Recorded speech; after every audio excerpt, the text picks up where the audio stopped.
and probably went to other congregations, but didn't really, and so yeah, so you Okay. a few people you would probably know that drifted back in, but so far we've been lucky. We haven't had any thing that was like, well, what do we do with these people?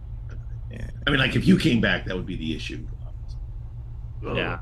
Well, I will be up like second week in August. Second week in August, put it off till September when I'm gone. And well, don't shake your head. No, now you have to preach in August. September is when we're having our meeting. So See, that's even better. You've got somebody filling in for you. we got Zeke Flores coming out. Who? So Zeke Oh, Flores. Zeke Flores. Yeah. Yeah. Okay. Yeah. I had a dream about Zeke last night. I We dreamed are about. live. Yeah. Yeah. No, it That's was it Brian was strange. at truthfactor.com. Yeah, Zeke, I read his posts. He has the best posts, and I dreamed I was, out back in New Mexico because he's from New Mexico, and Yeah.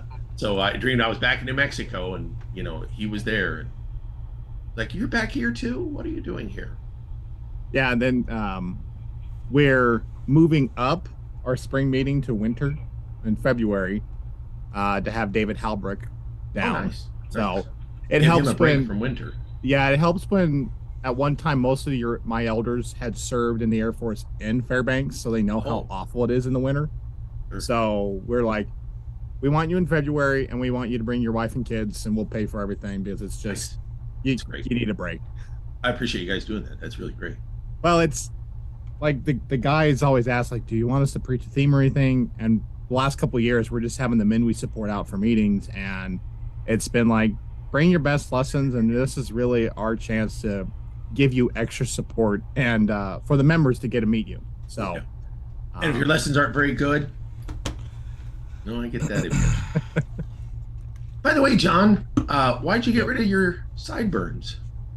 I noticed that last week you trimmed them off. Now you look kind of a Colonel Sanders-ish. You got that. They're still, yeah. Oh, they've been gone for a while. Oh, have they? I only noticed it last week. Yeah, I've been this way for a good while now. Oh, okay. Some of Jeremiah's friends said I looked like kind of like a biker guy. Yeah, a little bit. You do a little bit. Let's see.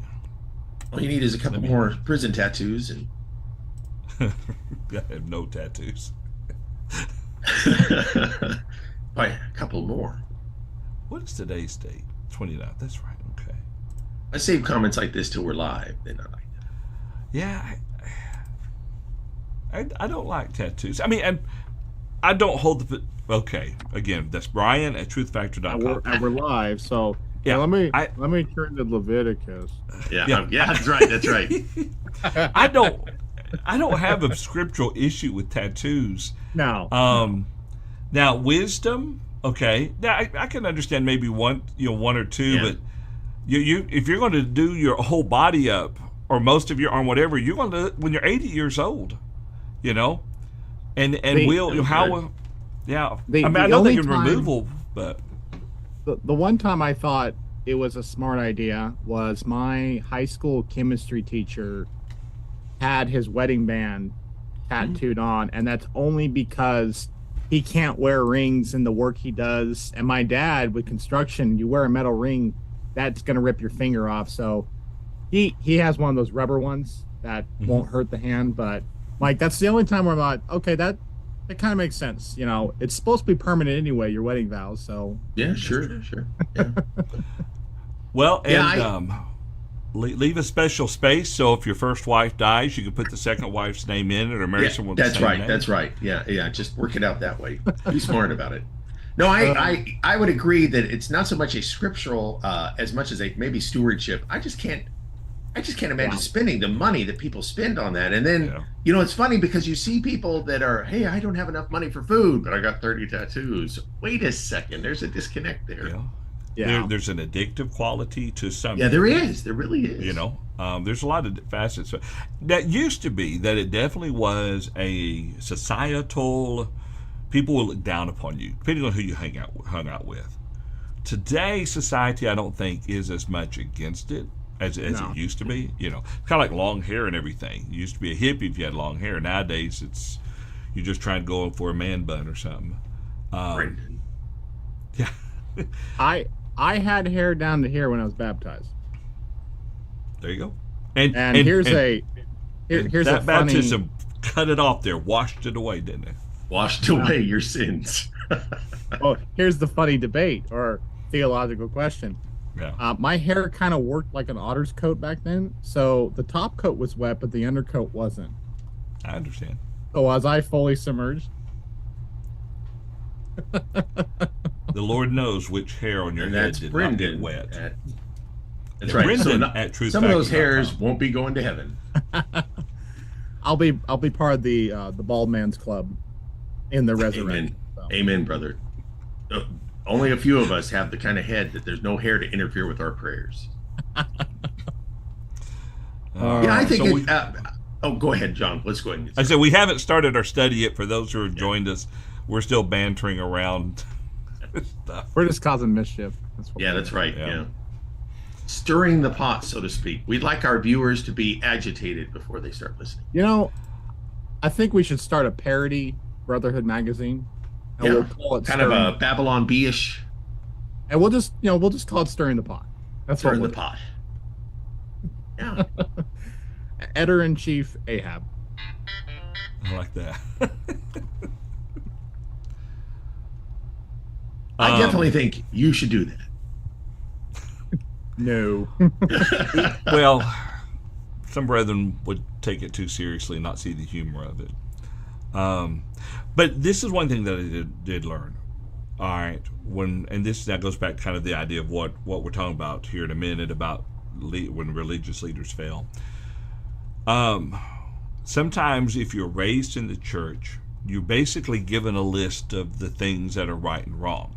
Now, if you're raised in California, that list will look different than it does in Georgia, let's say, okay? Or if you're raised in Georgia, it might look a little different than it does in Alabama. You know, there are things brethren hold to, like when Ron and I first got together, the idea of going public swimming in a swimsuit, of mixed swimming like that. From Georgia, that was a big no-no. California, one of the elders would have swimming parties and stuff for the kids. So, you know, it was very completely different. So through the course of time, when you're a young preacher, either you are told or have been told, here's what you preach on these subjects, A through Z, and here's the handful of scriptures, whether it be one or two, Old or New Testament, doesn't matter. This is, you know, the Church of Christ Creed that we don't have. That's John at truthfactor.com now. Send them that way. Anyway, but as you grow in preaching, you find yourself at some point saying, that verse really doesn't support the argument I'm trying to make it, you know? And especially if you start doing, you know, chapter studies and stuff, and you begin to learn more about the old law and things of that nature, you begin to say, wait a minute, I've been telling people for years that if it comes an inch above the knee, then they're guilty of sin. How do I show that without some sort of gymnastics, you know, and binding? One guy one time, and I can't remember what the subject was now, but he's talking about something the Old Testament forbade, and he said, but it penetrates through into the New Testament. I thought, what? Unless Jesus or the apostles penetrated it through into the New Testament, it doesn't. Yeah. Sorry. Well, and then you touch on something. Just preaching expositorily really does solve most of those issues. Exactly. Yeah. And trying to deal with things in context, and it's just it will not allow you, if you do your job right, it will not allow you to prove text. Yeah. So. Yeah. You're right. I think Brian disagrees with this because he bailed. It's like getting ready to preach through the life of David. I've been reading this book called The Art of Preaching Old Testament Narrative, and he uses David and Goliath as an example throughout the book. And, you know, one thing he points out is contextually, David and Goliath is not about you defeating your giants. It's about David acting as the king should have when Saul is cowering in his tent, showing that David's already a man after God's own heart, why Saul isn't, harking back to chapter 13. Now, are there principles there about God defeating enemies? Absolutely. But, you know, sometimes we can use those stories to where we rob them of context. We make them say things that they never were intended to say. And it looks like Brian joked around too many times. Yeah, he's coming back. His internet crashed on him. Okay. Yeah, so we'll give him just a couple minutes. We won't hold you past our normal hour mark. We've only got 2 more points to cover, and so I think we'll be able to do that. Yeah. It troubles me.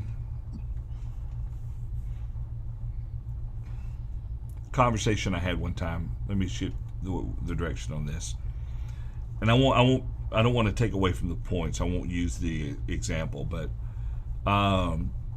there's something that oftentimes we say is a command, just straight out, it's a command. The more I've looked at it, at best it serves as an example. Okay. Mm-hmm. Now what we do is scriptural, but when we do is more of an example than a set command. Okay, based on the verse in question that we often use. So I thought, hey, this is neat revelation. So I was sharing it with this preacher friend of mine, and the text is real clear. I mean, you look at it and everything, and he says, yeah, but it's still a command. And I'm thinking, no, the verse you're using is for something actually kind of different, and it serves as a good example as to when. But I didn't argue with them about it. But it was, oh no, but it's still a command though. Yeah. I think I know what you're talking about, and really the commands are what to use that for and who to support. That's commanded. Yeah. But the only example we have to get the things we need to support the people is that particular verse, that particular chapter, which is one of the few approved examples of that process, and so that's why we go to it. But say it's a command, no, it is. It is the example. And how much of it is a command? Okay, the purpose for what it was being done was very specific there, right. And so when the person coming through to gather it, once he did, that would have ended it, and the money only had to be could only be used for, that purpose there. So you can't take the context and say, well, this specific phrase here is the command for us, but this other stuff isn't. Again, it comes back to a good example. That's exactly it. And it's something we have to do, but to lay down on it so much so that it's got to be done in this fashion. Well, it's kind of like you do it monthly, do it weekly. Some say it's wrong if you don't do it weekly. And this is where, I get frustrated, as many do, when this brings up the whole I have a problem with the Church of Christ. First of all, you really can't, because what you're having a problem with is a misunderstanding of what that actually is. That's right. But the commands, examples, necessary inferences, no one has ever said that's a hermeneutic. Ever. That's simply a way to figure out what's in the text. You still have to weigh it in context and the rest of the Bible, and you still have to interpret. But you have to have some sort of methodology that define what's there. Acts 15, they looked for God's direct statements, they looked for his examples, they looked for necessary inferences that they drew from the text. That got the raw data for them to make the interpretation that, hey, Gentiles don't have to do these things. But it's, I'm using the royal we here. We've picked up a lot of bad arguments because they were quick and easy and we could pigeonhole them, and it ended up developing into its own creedal statements and set of doctrines that the Bible may or may not teach. Or sometimes these pithy sayings or these quick arguments actually do more harm than good. So debate points is what it boils down to. Yeah. Which kind of glad the era of debating is over, more or less. There's been a few that I thought were actually decent. The Reeves Neubauer debate was, I thought, fairly well conducted and actually engaged with the arguments. Bruce did a fantastic job of actually thoroughly dealing with the arguments. But a certain preacher of yesteryear, and last name starts with W, ends with Ollis. he was such a cantankerous, contentious man that eventually at the end of his life he was a brotherhood of one, because no one would associate with him, because any friends he had, you eventually became his enemy. And it's not good. Be careful what you say about him. He's one of our former preachers. Really? He was back in the 1920s. It wasn't yet 10th and Francis. Well, it wasn't. They were located in the 10th and Francis, but he came and preached here for a short time, but then came back and did a lot of tent meetings in this area. And a lot of churches of Christ will link a lot of the churches, even institutionals, will link their origins back to that same time period when he came to. So I'm being facetious on the don't talk about it. Yes. But I agree with you. Yeah. That completely unrelated, but for the sermon on Sunday, I'm doing a elder appreciation sermon, more or less. I'm focusing on 1 Timothy 3:1. He desires a good work. So what is the good work? And we're going to talk about that. But out of curiosity, I just dug through all the old directories and the one congregational history we have written here. So I think I came up with the comprehensive list of men who have served as elders here, 21 in all. And basically the first 3 years as a congregation, we didn't have elders, but since that time, since 1953, there's been elders the whole time. And Harry's history of it, they also record the preachers who they've had as located men, the men they've had out for meetings. And then I just saw what he remembered from the 60s and 70s, guys out for meetings: Matt Kircheville, Roy Cogdill, Floyd Thompson, anyone who was anyone in the Southwest or West Coast had preached in this pulpit at one point, which is pretty impressive. But that is, that is. Okay, speaking of impressive, let's start our study. So everybody hang on. We'll be right back.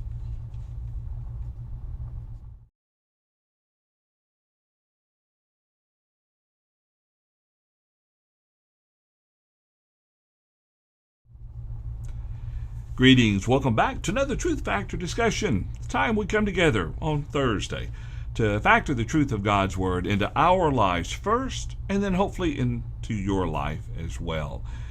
We enjoy studying together. We'll talk about things that we don't always get to talk about, but we want to include you in these studies. And so if you find it beneficial, that is wonderful. If you disagree with something that we say, let us know. If you've joined us through our Facebook page, the live stream there, then drop us a comment on that live video feed, and we'll see that and do our best to bring that thought into our discussion.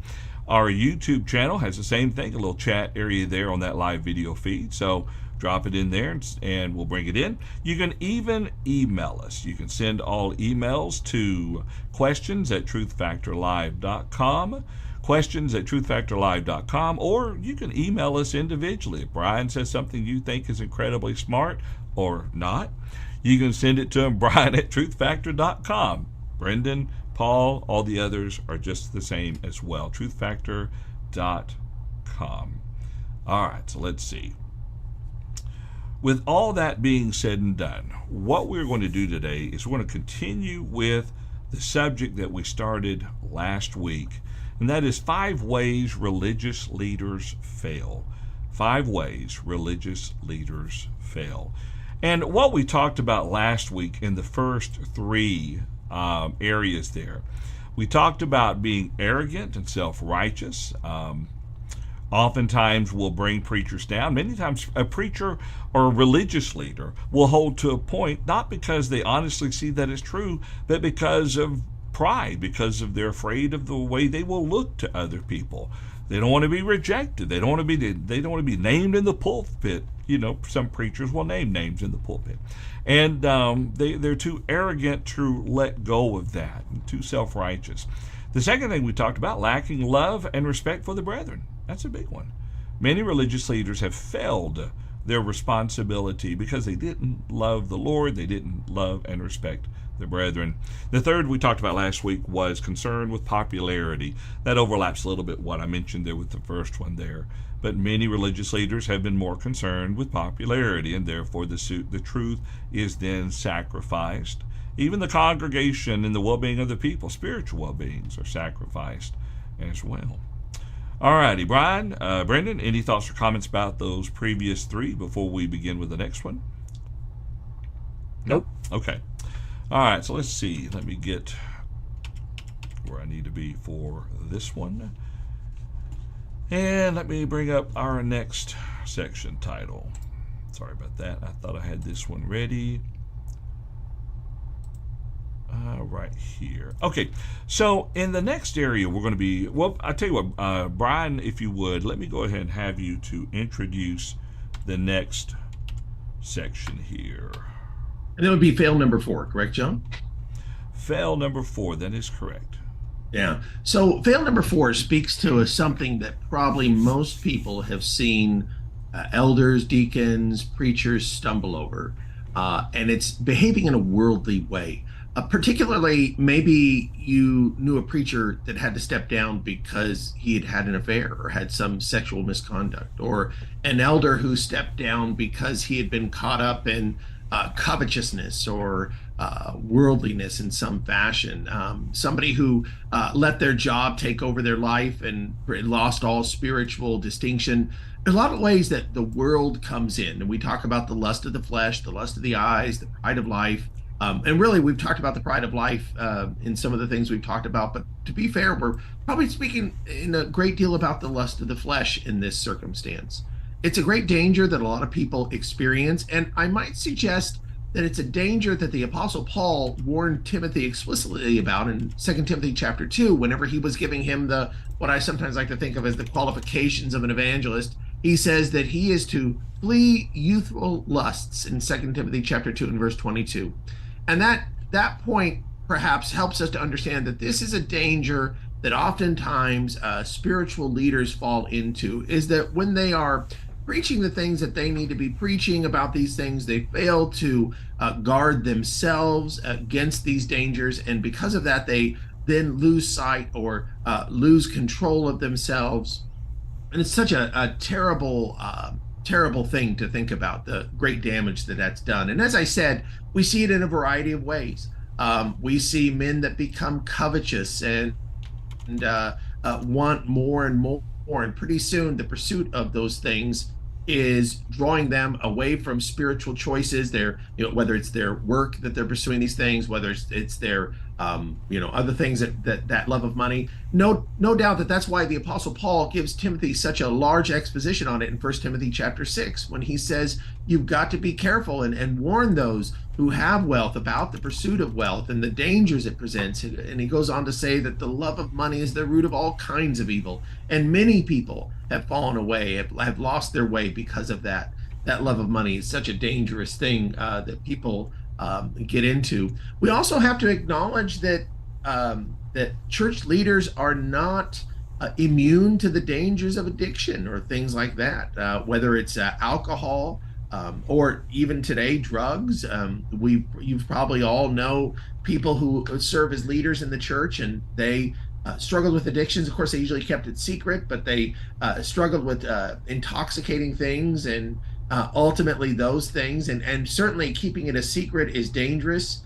One important idea might be that a lot of times church leaders are afraid to confess their sins to one another, that James 5 paragon, because they're afraid that by doing so, they're actually acknowledging a failure in leadership. And so there has to be a good balance in how it is that a leader can confess their sins and seek the help of their brethren, at the same time still leading effectively. It's an important thing that a church leader should have a sense of, with their relationship with the congregation, the sense that they're able to talk about sin in a personal way without that, without being held accountable in a unique way. I have to say that kind of carefully, that we are held accountable, and that, for example, elders are to be blameless, but at the same time understanding that the struggle with temptation doesn't necessarily mean the same thing as a struggle with a sin or sinful conduct that then disqualifies somebody from that church leadership position. So those are my opening thoughts there, and I'd like to hear what the other guys have to say about this. Well, I'll piggyback on that, to your point there about leaders being able to confess perhaps sin or misjudgment or whatever it may be. We have an example of this in the Old Testament. Who do we have more respect for? King Saul, who in 1 Samuel 15 just dived and dodged around the issue and minimized his own failures as a leader and was still very prideful. Says, no, I did obey God. And Samuel has to go, no, you didn't. Or do we have more respect for David, that when he was confronted with his sin by Nathan, David said, yeah, I sinned. And yet David, when you look at the whole of his life, he is still called a man after God's own heart, because what does a godly man do when he's confronted with sin? He repents of it, he deals with it, he takes steps to not do it again, right? And there were some consequences of David's sin, just like we have to deal with consequences today. The crown was not removed from him, although it was from Saul. But unfortunately, the sword would not depart David's house due to that sin. Today, there might be a season where a spiritual leader, depending on the fault, depending on the sin, may have to take a season away from leadership, maybe not permanently. But there could be certain sins where he is disqualified and cannot serve again. That doesn't mean his faith is somehow lacking. It doesn't mean that he is somehow a bad Christian. It just means that that's a consequence of this particular action. And one more thought here too about perhaps how leaders deal with things. A point that one of my elders made that I had not considered before, that each elder needs to be in submission to the other elders. There's mutual submission there. We're taking the eldership, for example. And so I could see, per Matthew 18, if a man is caught in sin or whatever it may be, the eldership might decide to handle that among themselves to begin with. If it persists, then yes, the procedures outlined there in Matthew 18 are to be followed. If it's a public and egregious sin, well, Timothy was instructed to rebuke those who keep on sinning in the presence of all, that the rest would be fearful of sinning. And so there is definitely a standard that we're all held to. There are definitely certain sins that if they're of a public nature or particularly egregious, that they need to be dealt with publicly for the good of the flock. But, this is a big area that many leaders fail, because I think, to piggyback on what Brian said, is they fail to take seriously the demands of sanctification and holiness. The Apostle Paul, if I might go a little bit longer, the Apostle Paul wasn't immune to these things. There's at least two things he may have struggled with, and one is in Romans 7, he said, I would not have known coveting had the law not told me. So why coveting? Some have speculated maybe that was what Paul was struggling with. That might be a fair inference there, because it comes up quite a bit in his writings. The other one is in 2 Corinthians, he's told us that he was given a thorn in his flesh, that he would not exalt himself. And so pride's a very common temptation for many in leadership, and that's because everyone's looking at you for the answers.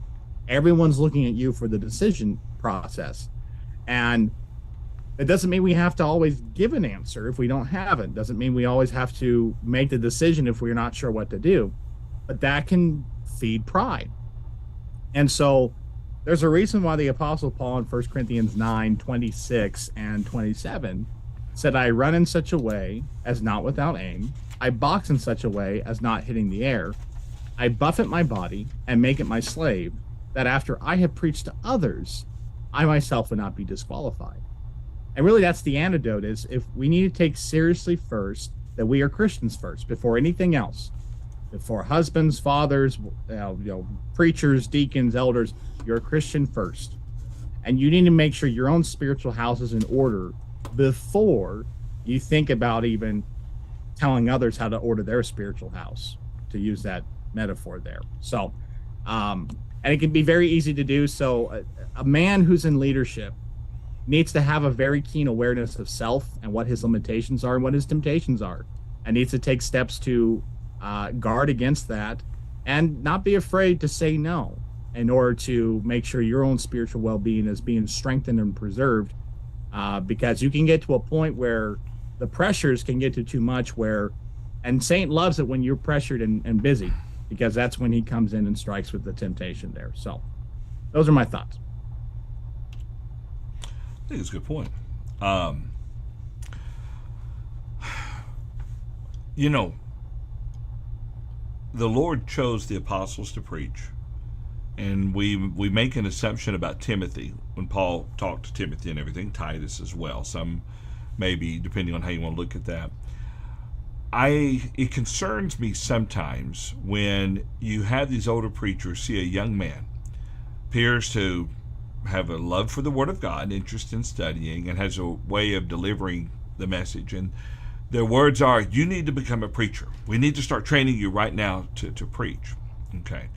Well, if preaching was pretty much what we see in the scriptures, where you studied the Word, you grew within the Word, you then imparted the message to the members, okay, then I could see where that definitely, let's push that. We need more men with more knowledge of the Word of God, imparting that knowledge to faithful men so that they might teach others also. But in the culture we live in, and this is nothing new, the role of what we would perceive as the preacher has become the role of the pastor. And I don't mean pastor as far in the elders of a congregation, okay, but in the denominational world aspect of the pastor. You pretty much run the church, you make decisions for the church, you go to the hospitals, you go here, you go there, you teach the youth groups, you do this, and you become the jack of all trades type thing there. And that's when you begin to open up the exposure of these character flaws if they exist within your life, And then on top of that, support. I've often wondered about covetousness within the life of preachers being connected to an inefficient support from the brethren at times. This preacher years ago, I often thought was an interesting example. He opposed to gambling, and I understand that completely. But every single time the grocery store had some type of scratch off, any type of thing, any type of game that wasn't considered gambling, he would always go to. He would be a part of. And I often wondered, could the problem of covetousness still be there? I'm not saying it was, because I didn't know his heart, But anyway, just because the problem, I guess what I'm trying to say is sometimes we may put too much responsibility on young men before they have the time to develop their character and to come to know themselves. Go ahead, Brendan. Yeah. And to that, John, I wasn't privy to last week's program, but we have to understand that I think these failures are a two-way street. Okay. That the blame, I would say, largely rests on the men, but also as Christians and members in church, we need to recognize that perhaps there's some trends, there's some expectations, there's some habits that we all have that are not healthy for men in leadership. To your point, I learned a lot about preaching that kind of shocked me about, that people expect me to do that. I thought there's been a few times, and not necessarily here, but there's been a few times where I've said in exasperation in my office, like, I just want to teach. That's all I want to do is just teach. Yeah. And part of this is like, I'm going back to point 3, concern with popularity. Well, that's a failure that gets brought on because there's a culture within the church that does popularity contests with preachers. To your point there about adequate support, this is a generational thing, and I am so thankful for the previous generations of what they've done because it's gotten so much better. But it is, and I'm just going to be selfish here, and I'm just going to say it, it is incumbent upon the congregation to support a man adequately enough to where he is not having to worry about paying his child's medical bill or getting groceries or how he's going to cover his taxes. Because when his support is not adequate enough with that, guess what? Worry, anxiety, fear sets in because he's a father. He's got to be a provider. He wants to be honest with the law, so he's got to make sure he's got to pay his taxes. And it's just sometimes a support situation drives a man to have to work 2-3 extra jobs. And this is not to condemn those who chose bivocational ministry. There's those men out there that are doing good work with that. Mm-hmm. But some of the old reasoning I heard from older preachers about why the preacher's pay was so low. Oh, we need to keep him humble. Oh, there's plenty in a preacher's life that's going to keep him humble. Low pay is not one that he needs to be worried about. And again, make no mistake, I'm not saying he needs to be driving Cadillacs and the richest member of the congregation, but adequate support to cover his needs so he can focus on the work of preaching and teaching. And to what you said, John, is there is a mindset that has slipped into the church that we treat preachers like pastors. I believe it was Max Dawson who said the biggest problem with the church today is that preachers are eldering, elders are deaconing, and the deacons don't know what to do. We've gotten the New Testament church organization all askew. And so, and to your point, again, I would love to see younger men start preaching. And I think so many of them have been told the horror stories or told not to, or here's what you're going to face, to where it's like, I don't want to do that anymore. When they might be very gifted communicators, or they may be really good at personal work. They just might have that personality that makes people at ease. And the church has lost valuable men because of that. And really, I think part of it has to do is, I think also we've gotten it backwards as far as where young men should preach. Oftentimes the young men go to small congregations with no spiritual leadership, and so they get put in positions where they're sometimes looked at as the pastor. And really, those congregations should be for the older men who've been around a little bit longer, and the younger men should go to the congregations with elders and are bigger so they can have the time to develop and to grow. Because I've just known a few men who they survived it, but they've been at small congregations where they've put them through the ringer, and they really question whether or not they want to keep preaching. And it wasn't because they weren't good at what they did. It's because of just how they were mistreated, or the unrealistic expectations. And you can only handle so much of that stress put on you before Satan comes in again and starts tempting you with all these other vices. Well, that's a good point. It's, especially when you're younger, okay? Now, you've got a few young people who are very stout, okay? And they've gone through enough in life already. But I know with me, I now would handle something that came across as very critical. I would handle it now differently than I would have when I was 25. Okay, just because you have experience. And something else you said there when we were talking about the aspect of support. I have seen situations where a congregation doesn't fully support or maybe let's say the local evangelist has to get outside support, and he decides, I want to earn a little bit more money so I can prepare for the future, so I'm going to take up a trade and work a job on the side. Oh no, you can't do that. You got to be full time. But you're not supporting me full time. I know, but you're getting outside support, so you should be full time. I had a preacher tell me when I first started preaching, and I didn't do this way per se as he was recommending. He really recommended every young preacher work in the secular field for 3 or 4 years to get to know what it's like, so that when you get up there and you start preaching to people about being there every time the doors are open, you know firsthand the difficulties, the challenges. When you're working 60 hours a week and you're struggling to get off on Wednesday nights, so you can relate to it better than the guy that every time, his work is Sunday and Wednesday, and so going to church, that's no problem. I'm there all the time with my 18 kids, Sorry. But the reason why we talk about this is because of the point.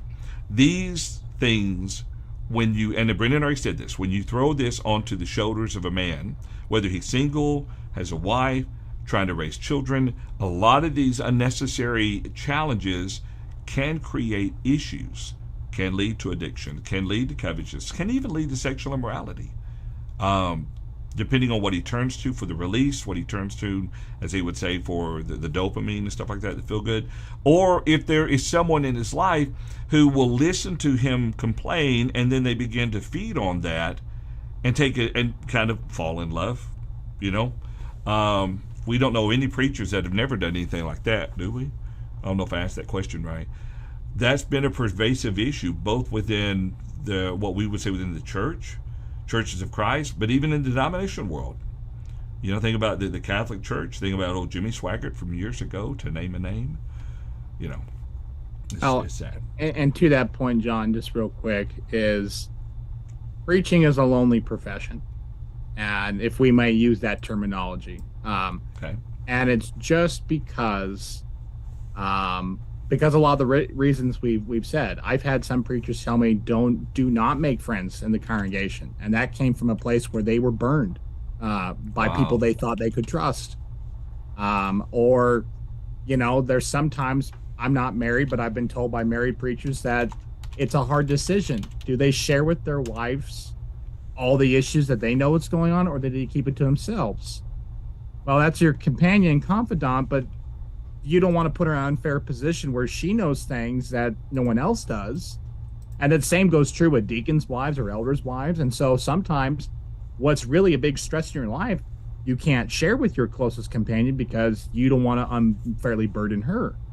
Yeah. And so there's a lot of potential pitfalls that come just by the nature of the work.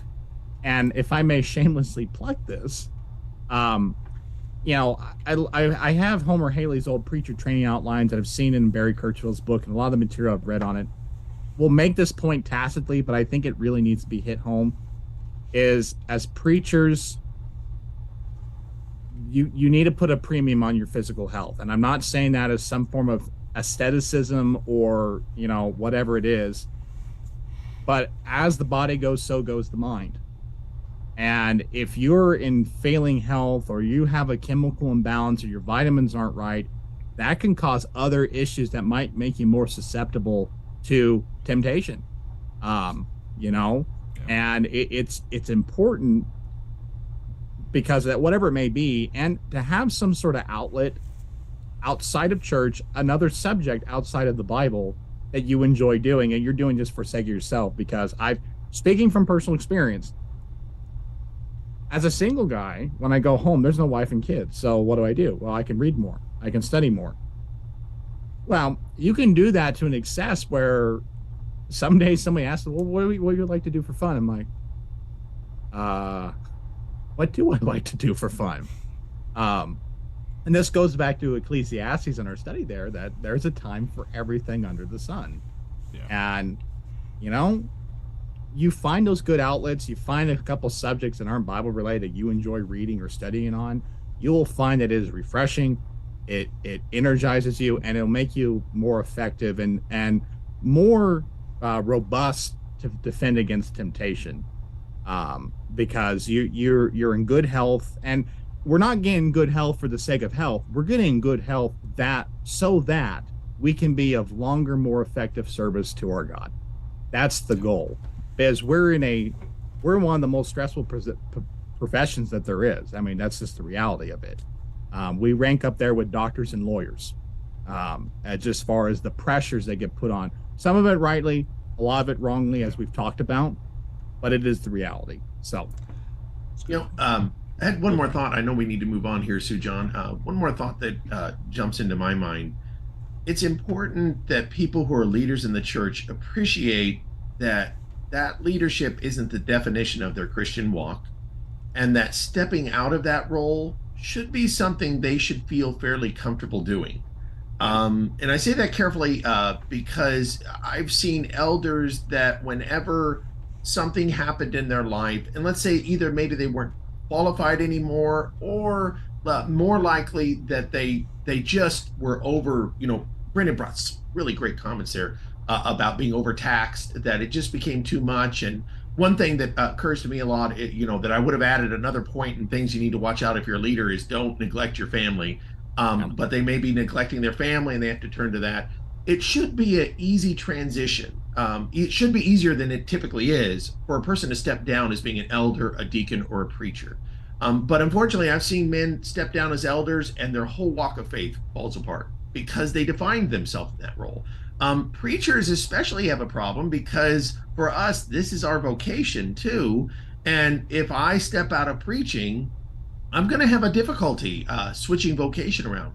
But to be honest, every leader in the church needs to appreciate that there may and almost certainly will be a time where they have to release that leadership. They have to step aside. If nothing else, because we're Brendan brought up a great point about reaching a time and age where we're ineffective, where that has to step aside. We've probably all known preachers that have preached well past that age of effectiveness, that because or ability, maybe not age, but ability, but they kind of have to because they made no other provisions, and that it should be something that we understand that if a man steps down as being an elder, he's in no way a failure. He is no way any less of a Christian. In fact, he may be giving us one more good leadership example of the idea that we're not defined by these positions. And as I said, John, you said it earlier that training a preacher to have a vocation might be a good thing. I think it's a very good thing because I think any preacher who's in a position where I have to preach because this is all I can do, he's not going to be a truly godly leader. There's too much temptation to preach what people want to hear so that you can keep your position, to pursue better paying positions. You have all these desires and draw-ins, and frankly, even an evangelist ought to be in a position where they can say, I could step out of this, if I need to. I can move to something else if I need to, and to keep up, that ability. Because if this is all I can do, there may be a challenge where I need to step out of this position of leadership, whether it's temptation, whether it's difficulty, health. And if I can't do it because I have no other way to do it, then I may have a problem. Our leadership shouldn't define us. And a congregation shouldn't look down on anybody who has stepped down, who has said, I can't serve as an elder anymore. I can't serve as a deacon. I can't be the evangelist anymore. I've heard of congregations when the evangelist stepped down, they said, well, what church is he going to go to? Because can't go here, used to be the preacher. And as shocking as that is, it's because just a lot of times we define somebody so much by their leadership position that we forget that that's explicitly contrary to the way Christ wanted these works and done, Matthew 23 or elsewhere. Yeah. And to that point, Brian, just to illustrate that, a couple weeks ago, one of my elders stepped down after 41 years serving as a shepherd. That's just amazing in of itself. But, the two remaining elders looked at each other and kind of joked and says, we have more former elders now in the congregation than we do have active elders. And since I've been here, I came here when there were 6. All 4 of these men stepped down for various reasons. 2 of the men, it was time. It was time to pass the torch to the next generation. It was time due to health. One individual, as you point out, his mother was failing in her health. He was still chairman of the board of his company, and he was an elder and still trying to be a father. And one of those things had to go, and the eldership was the easiest one to go. And it was all understood that this was going to be temporary, that he would leave for a season, and when he was ready, if he was willing again, the chair was still open for him. It's just that was the time. And really, everyone admired him for it because here's somebody who's taking care of what God would have him to take care of at the appropriate time. We had 5 other elders, and so it wasn't a big concern. And so it's just, in fact, I think if you truly match the character portrait in 1 Timothy 3 and 2 Timothy 1, no one should be surprised. No one should look down upon the man if he decides to make that decision. Because if he was wise enough and godly enough to be put in, he should have the wisdom and the respect of the congregation that when he says, okay, now's the time I need to step away from this, it should still be the same man that no matter whether he's in that office or not. Yeah. But sometimes our pride gets the better of us, and if the other elders or the congregation, whether you're serving as an elder, deacon, or just the preacher, decide that you need to step down from your capacity. Let's say something you don't see, but they do. I've seen feelings get hurt, and validation, that's the new term, I guess, you hear in the last 15, 20 years. People get validation from this or that. I wonder, it's possible for preachers and elders, people in religious leadership position, to get a measure of validation from those roles. And it comes back to what Brian's talking about, defining themselves by that. Yeah. Okay. Well, we've got a few more minutes. I told you I would not be holding you past noon because we were chit-chatting and stuff first 15 minutes. So let's go ahead and go to the next one. Brendan, if you would introduce this and share your own thoughts on this, and then there's a few random thoughts we might try to bring in on the 5th one there. So let me know once you have it ready in your brain to do. ready to go, and the audience should in no way take the next point as a failure on Truth Factor because we did not allot our time enough for this next point. So the next failure is lazy or poor time management. There is the old joke that, well, preachers only work 1 day a week. And that joke, unfortunately, does have a lot of truth and reality. There is a scores of men who did not do the work, who saw it as a cushy office job that they could get a paycheck and all I have to do is talk 2 or 3 times a week and that's fine. But spiritual leadership is a full-time job and it's around the clock job. You're always on call. And there are men who have shipwrecked themselves because they did not learn how to manage their time properly. Now, in high school and in college, I was a chronic procrastinator. The saying was, if it's due tomorrow, I'll do it tomorrow. Well, that does not fly when you're a preacher or you're in leadership. And so this is one I'm very familiar with because early on I knew that was a shortcoming of mine and I had to make changes. And so I hold to a little bit more rigid schedule than some other men. And I have planned work on each day. And it's how I'm able to overcome my tendency to put things off in order to do that. But, you know, some preachers, for example, are very studious and they do a lot of writing and study and deep thought, and others, you know, they excel at personal communication, but some are lazy and even in their own study and their preaching. And this will normally show up because he might have a hobby horse that it seems like every single week it's the same lesson on the same subject, or he may have a variety of topics that he preaches on, but they start sounding the same. It's the same 2 or 3 points that I need to get from every single lesson. Normally that's a sign of he has not done the adequate enough study to know the text and to preach it. Also, there's also another sign of poor time management is if the sermons are too long or too short. Too short means he probably did not, again, spend enough time preparing and thinking through to have adequate enough material. And sometimes too long of a sermon indicates the same thing. In that, well, you're saying a lot of stuff, but really, are you saying anything at all? I've sat in college classes where it was an 1.5-hour lecture, and I walk out of the class and I'm like, what did he talk about? What were the points? I couldn't tell it to you. Also, another sign of sometimes under preparing and poor time management is they're preaching their dog more than the text. And what do I mean by that? The sermons are chock full of personal anecdotes, stories that are fun to listen to, but really it seemed more like a gab session with the preacher than we talked about the text. And that could be a sign of that as well. Another one would be the preacher looks pretty haggard Sunday morning. Maybe that's not the right word for that, but it's the word I'm using, because he's stayed up to 2, 3 in the morning because he waited till Saturday to prepare his lessons. Now, caveat to that. There are some men that can do that.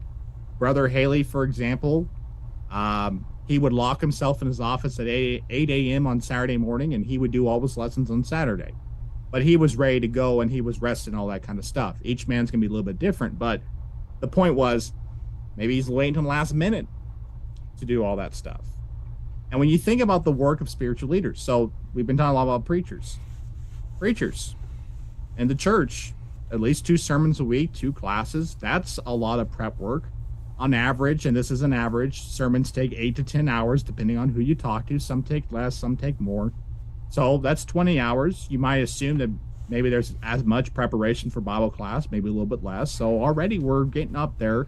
But in addition to this, you need to be thinking about future classes, personal work. What studies are you conducting? If a man does not have a good use of his time, he's not going to be able to fulfill the work of evangelists and fulfill his ministry, as Paul told Timothy. Well, let's just take deacons. Deacons' primary role is that of benevolence and helping the needy saints. If we look at Acts 6 as a prototype of the work, Their work's also in the name. Well, congregation where it's got a lot of widows and shut-ins, that's a full-time job. And if a man does not allocate his time properly, the work of benevolence will hurt. Widows will get overlooked, and that's egregious, as it was in Acts 6. Think of shepherds. If they do not have an adequate handle of their time, sheep could wander off without ever being talked to. Members, Christians who are hurting or despondent, if the man does not put a priority on his job and his time allotment, they may never receive the encouragement they need. Elders are supposed to be apt to teach. Maybe a man is also in the teaching rotation. If he doesn't rightly allocate his time, the classes might suffer no matter who he's teaching. And so, there's a lot of blessings that come with preaching and other things. You have a lot of flexibility, but with that flexibility sometimes comes the pitfalls of poor time management. Because there's always the temptation of, well, I can do it tomorrow. Well, eventually tomorrow runs out and you need to do it today. And if you're not ready for it, it's going to show up eventually. Those are my thoughts on that. Okay, I appreciate that. Looks like you put a lot of time and thought into that, or just was really good off the cuff. Well, see, so there are several layers to this, and I agree with what you're saying there. You may have someone that is super studious, and they're so busy working on other studies that here comes Saturday, and they realize I've not developed this Sunday sermon. Okay. You could also have someone who gets so caught up in his personal life at home, between building a house, going fishing, whatever, golfing. A lot of preachers golf. You could have someone, and that's where the laziness kind of comes into. Poor time management would be the type to where, unless you're like someone like what you were referencing with Homer Haley, where, instead of me spending my time going to like Brian, going and camping on Saturdays and stuff like that, I'm going to stay all day in the office, get my sermon done. But then when you look at his various commentaries that he did, you can tell that, Brother Haley did do a lot of studies, didn't agree with everything he, taught on, obviously. But the preachers, though, that have fun during the week or goof off during the week, and now with the internet, it takes you, 10 minutes to find another sermon, pull it down. If they're nice to you, they've already developed charts for you. Oh, well, to that point, John, Steve Higginbotham, he a preacher in the church, and he wrote an article a couple of years ago about the sin of plagiarism, where he found out a guy just a couple miles up the road from where he preached for the last 10 years or so had been preaching his sermons verbatim, down to the illustration. Wow. Without, just for the last 10 years, just the week after Steve would preach something, it would pop up on this congregation's website. And it's like, there's nothing wrong with taking an idea and developing it and giving credit where credit's due. It's lazy, dishonest, and downright sinful for you just to start plagiarizing and preaching, because two things. One, it hurts you. You don't grow. You don't learn how to develop the text. You don't learn how to work with it. And secondly, it hurts the congregation. Because honestly, why have two congregations? Steve's preaching on both of them. Why not just merge? They don't need you because you're not doing the job. Well, years ago, I had someone accuse me of pulling sermons offline. And I will. Every so often, you'll see a good idea for a sermon, so you'll grab it and you'll start developing your own. Okay, but most of the majority of mine were my own. Anyway, it just so happened that it was on the subject of dancing. And he said, I found a sermon just nearly identical to yours. And I thought, well, when you deal with a subject like dancing, there's only verses. There's only so many ways you could package that up, so you're going to find similarities on a subject like that. But what you're talking about a little bit different, though. Yeah. Well, funny story with that is I preached a lesson on baptism, what baptism will do. And one of the older members came up to me with her Bible and says, Brother Hugh preached that lesson with the same scriptures, but you said it a little bit differently. And sure enough, that's why I call Hugh. I'm like, now I know I did not plagiarize off of you, so we must have both plagiarized off of Floyd Thompson. But it's the same thing as, if you're going to talk about that subject, there's only so many verses you can do, and there's only so many ways you can order them. But to your points, John, it's just like you said, the guy who's too studious. Well, you'll be neglecting the work of personal work. You'll be neglecting the development of sermons. You'll be neglecting the work of encouragement. And so, there's a lot on a preacher's plate, even when we disregard all the unfair or wrong expectations and just focus on teaching. It's a lot. And I've said this a few times, and I'm not trying to be boastful or bragging here, but I'm convinced that most denominational preachers could not handle the teaching load of a preacher in the church, because most of them, they're preaching one sermon a week. And even even the expository guys, their expository sermons sound more like our Bible classes sometimes. And even if they have 2 services, that's still half the workload of what members of the church expect. Because on average, we have 2 sermons a week, 2 classes, and we tend to alternate those classes. And members have an expectation that they will be scriptural, robust, and applicable. Guillermo had told me when I first started preaching, says, you're going to feel like you're nearly drowning the first 5 years. I'm like, oh, that's great to know. But he's about right. Once they hit the 5-year mark, oh, okay, I'm starting to get a feel that I can do this and everything, and I'm getting a better handle on my time. It's just, there's a period in which I would say mismanaging time is just part and parcel with you starting in leadership. You got to figure things out. But if it doesn't start clicking at some point, the problem isn't you trying to figure things out. The problem is probably you. And that's what you got to look for. Yeah, that's a good point. And by the way, you don't need to listen to this video here in about 20 years. Just make sure you agree with your younger self. Let's. I want to just throw a thought or two out there to say I think you guys have done a good job to talk about how, in particular, this issue has a particular weight for preachers, and how hard we work or how hard we don't work. And I think that is something interesting to think about. That typically, when I observe a preacher, a man can step into that work and work as hard as he wants to. That he can find as much work to do as he wants to do. And I would say, the more you want to do, the better an evangelist you're going to be in so many different ways. But it does have that. That's one of the unique things about being an evangelist. It has the opportunity to put into it as much as you want to put into it. And you need to be somebody like that. I thought, though, it might be interesting to say that when we step to other types of church leaders, elders, deacons, and you talk about things like time management or laziness, they're still applicable in those situations. In particular, when you think, for example, of elders, one of the things a lot of elders struggle with is that they struggle with they work and they got to balance doing the work of oversight there, and that's tough. I mean, that's a pretty hefty thing, particularly since there's a lot of jobs that you get to. Elders are older. They have worked more, and that typically means they're in a higher positions in jobs and things like that have more responsibility. Not always, but sometimes they can even be retired at that point. But the point is that it becomes harder and harder without good time management to be balanced in how you approach those things. And so I would suggest that in some ways, good time management might be even more critical to one who's an overseer. Deacons, I would say, tend, not for a good reason, but it seems like a lot of times deacons tend to be younger men. And I don't think that's the design of the scriptures. I think that's more of a tradition we have, because we kind of think, well, when a deacon gets older, he should be an elder. And, I don't think that would be an accurate assessment. But one thing to consider, too, is that deacons a lot of times also need to balance home life. They have a responsibility to home. One of the things that I had as an alternative problems that, leaders have is that they neglect their home a lot. We all know how many preachers whose kids end up not being faithful.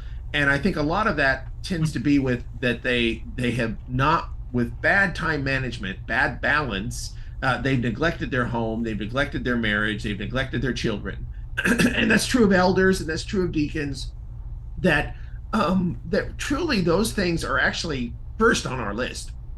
That we have to realize that that's the first work given to any Christian. That, I think when the Apostle Paul is telling us that we were created by his workmanship to do works that he prepared ahead of time, he goes on in the later chapters to talk about the work of being a husband, a wife, parent, child, employee, employer. Those are the works he's talking about. Those are the first works we're called to do. And that sometimes church leaders make those the last works that they do, and they become the thing that falls off the table when time doesn't allow it. And that's why good time management is so critical.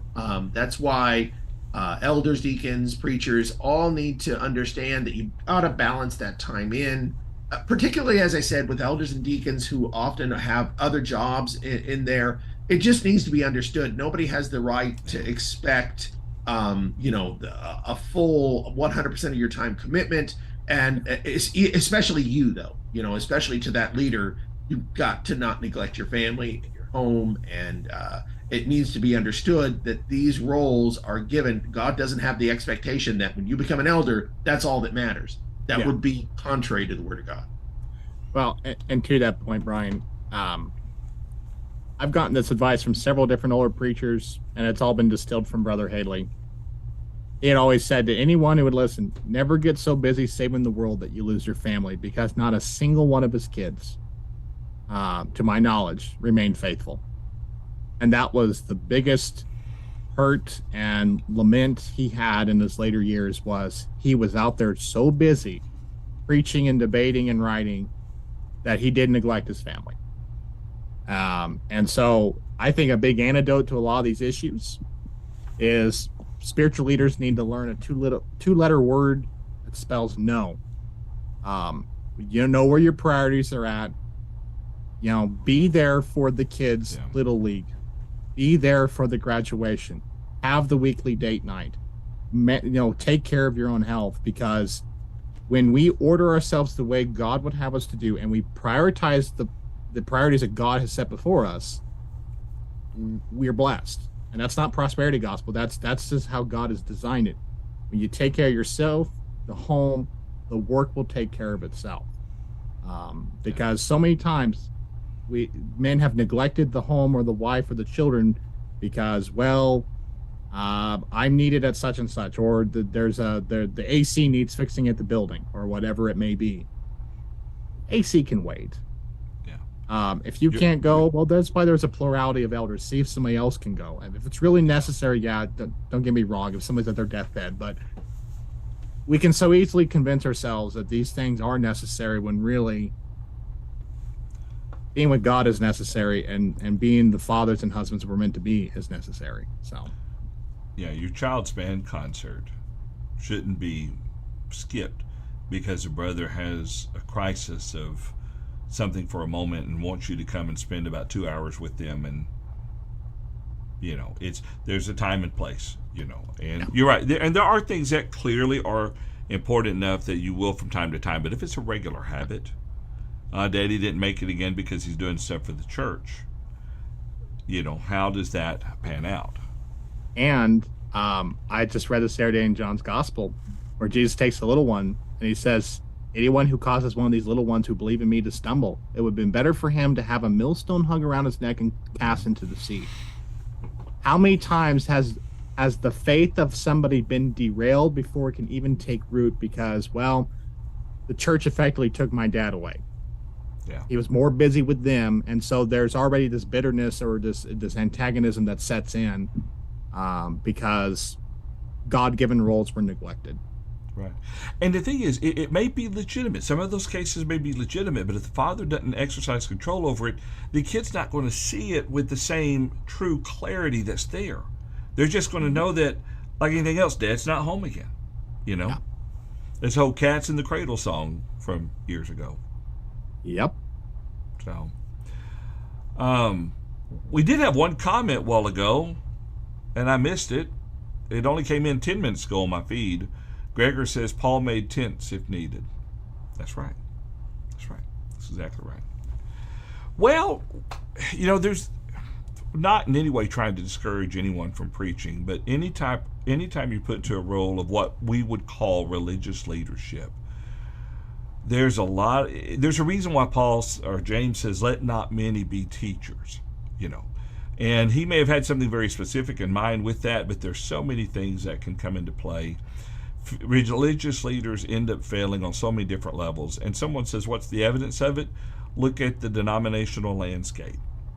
The denominational landscape alone, to me, exists because of the failures of those who would be viewed as religious leaders. And then look at local congregations, both whether the failure of elderships, the failure of preachers, their families.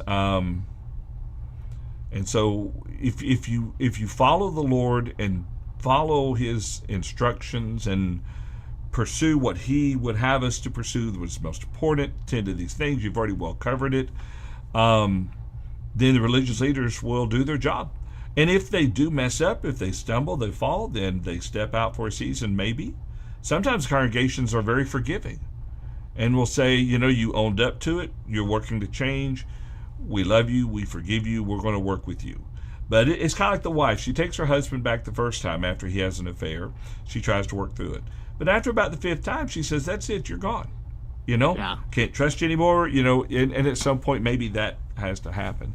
But anyway, we just need to make sure that, one, as congregations, we help our religious leaders, support them, be there for them, submit unto them. But at the same time, and there I'm talking about specifically elders. You don't submit to preachers or teachers, but specifically to elders. But help them out. They're subject to you as well. If you see them doing something that is wrong, or maybe they're wrong on a point, don't hesitate to, with love, go to them and talk to them about it. Follow the biblical patterns and so forth. But we're helping one another. Okay, anything else, guys? Okay. No, I covered it well. The chat room, well, I was about to say the chat room was anything but chatty today. But we did have a comment come in. So let me go ahead and bring it in additionally. Let's see there. Let me find it. It's hiding. There we go. So Truth and Reason says sometimes preachers and elders end up becoming a taxi service for brethren. It's good to spend time with them, but sometimes that time is abused.